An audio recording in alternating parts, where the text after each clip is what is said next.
اعوذ باللہ من الشیطان الرجیم بسم اللہ الرحمن الرحیم اللہم صلی علی سیدنا محمد معدن الجود والکرم وآلہ وسلم۔ سامعین و ناظرین اکرام، السلام علیکم ورحمۃ اللہ وبرکاتہ۔ آج کا ہمارا موضوع یہ ہے کہ دین اسلام میں مکمل داخلے کی کیا ضرورت ہے۔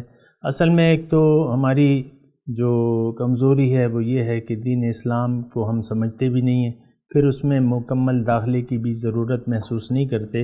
اس کی وجہ یہ ہے کہ ہم دنیا والے ہیں، اللہ والے نہیں ہیں۔ اللہ تعالیٰ نے ہمیں کہا ہے وَلَٰكِن كُونُوا رَبَّانِيِّينَ، تم رب والے بن جاؤ، تو ہمیں اللہ والا بننا ہے۔ اگر آپ اللہ والا نہیں بننا چاہتی تو آپ کو اللہ والوں کی بھی کوئی ضرورت نہیں ہے، یہ بات نوٹ کر لیں۔ آپ کو خود ضرورت ہے کہ آپ اللہ والے بن جاؤ۔ اگر آپ ایسا نہیں محسوس کرتی تو آپ کو پھر اللہ والوں سے بھی کوئی فائدہ حاصل نہیں ہوگا اور ضرورت بھی نہیں ہے پھر ان کے پاس جانے کی۔ آپ خود ہی ایک تبدیلی لانے کے لیے اللہ والے کی تو ہمیں ضرورت یہ ہے کہ ہم اللہ والے بن جائیں، ان کے نقش قدم پر چلیں۔ لیکن اگر کوئی ایسا نہیں چاہتا تو وہ اللہ والے اگر کوئی نہیں چاہتا، یعنی ان کی ملاقات سے یہ مقصد نہیں ہے کہ میں اللہ والا بن جاؤں، تو پھر ان کی ملاقات سے اس کو فائدہ بھی حاصل نہیں ہوگا۔ سالوں گزر جائیں گے لیکن وہ اللہ والے نہیں بن سکتا۔ یہ نقطہ ذرا نوٹ کر لیں۔ اور ایسا ہوتا بھی ہے، ہمارا مشاہدہ بھی ہے۔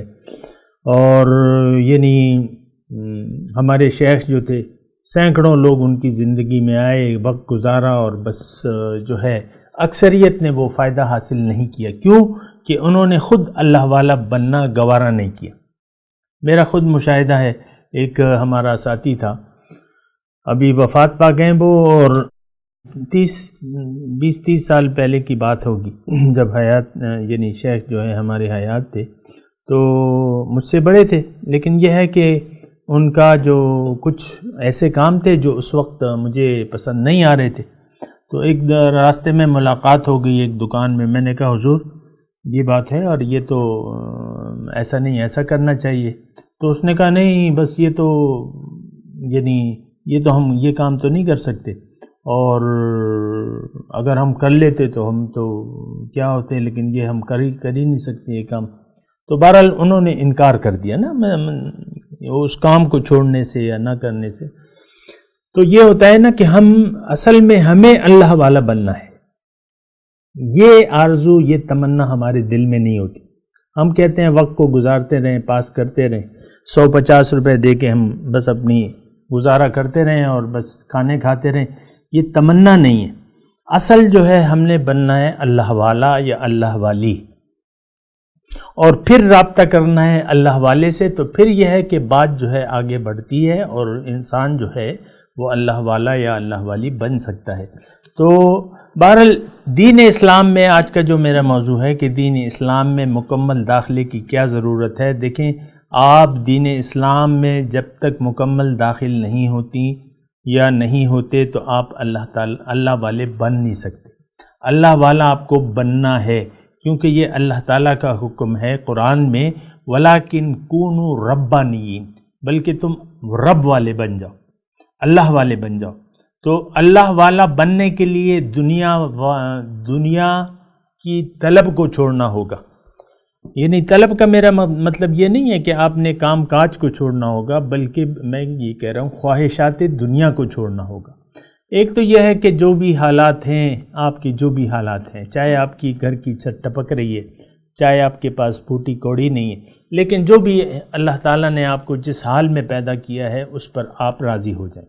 جو بھی حالات ہیں، شوہر جیسا بھی ہے یا بیوی جیسی بھی ہے، آپ نے اس پر آمنا و صدقنا کہنا ہے اور قبول کر لینا ہے ان حالات کو، کیونکہ اس پر راضی ہوئے بغیر آپ آخرت کی طلب کرنا جو ہے یہ تو پھر کچھ نامناسب سی بات لگتی ہے۔ اور دیکھیں، اللہ کی رضا پر راضی رہنا جو ہے وہ اصل بندگی ہے کہ اللہ تعالیٰ میں راضی ہوں، جو حالات میرے ہیں اس پر میں راضی ہوں، خوش ہوں، آگے مجھے بتا میں نے کیا کرنا ہے۔ یعنی کیا کرنا ہے دنیا میں، آپ کون سی تکلیف ہے جو اے اللہ تعالیٰ آپ مجھ پہ لانا چاہتے ہیں تو مجھ پہ لے آئیں۔ مجھ پہ جو مصیبت اور وہ، کیونکہ یہ مصیبت اور تکالیف یہ تو انعامات ہیں۔ حدیث میں کا مفہوم یہ ہے کہ شہداء کو یعنی وہاں جو مرتبے ملیں گے، یا ایک دوسری حدیث کا مفہوم ہے کہ وہاں ایسے لوگ ہوں گے، ایسے جنتی ہوں گے کہ وہاں ان کو بہت نعمتیں مل رہی ہوں گی، لیکن وہ آرزو کریں گے، وہ کہیں گے ایسی نعمتیں کیوں مل رہی ہیں کہ بھئی یہ تمہاری دعائیں تھیں وہ قبول نہیں ہوئیں، تو اس کے عوض میں تو وہ یہ چاہیں گے کہ اللہ تعالیٰ میری ایک دعا بھی تو دنیا میں قبول نہ کرتا اور ساری جو ہے اجر مجھے یہاں مل جاتا۔ تو ایسا مفہوم موجود ہے۔ وآخر دعوانا ان الحمدللہ رب العالمین۔ مولاي صل وسلم دائما ابدا على حبيبك خير الخلق كلهم